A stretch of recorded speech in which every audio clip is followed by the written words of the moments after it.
Yo mga idol, kamusta? Sports Talk PH nga pala.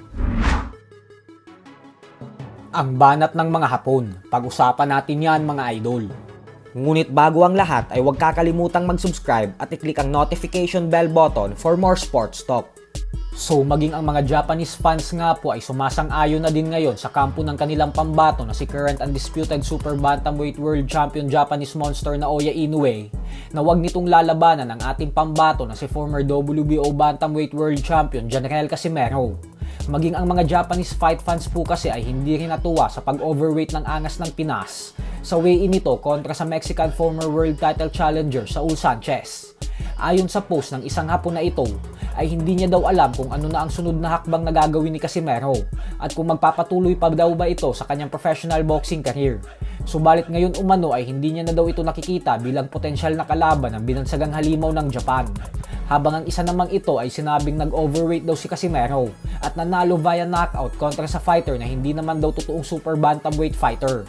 Kaya naman nakikiusap umano siya na sana daw ay wag nang lumaban pa si Casimero sa bansang Japan kahit kailan.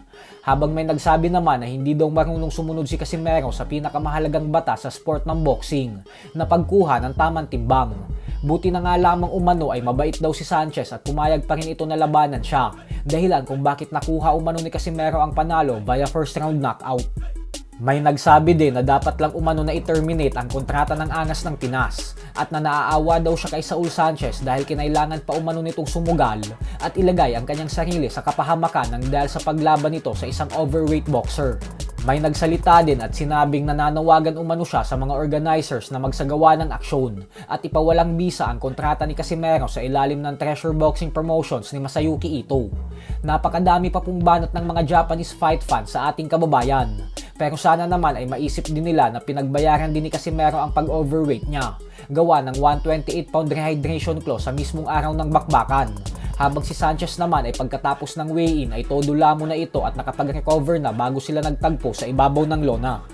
Sa kabilang banda naman mga idol ay matagumpay nga pong nakuha ng dalawang bigating fighters na sila former WBO Junior Middleweight World Champion Tim Tszyu at current undefeated IBF Junior Middleweight World Champion Bakram Murtazaliev ang tamang timbang sa official and final weigh-in kanina.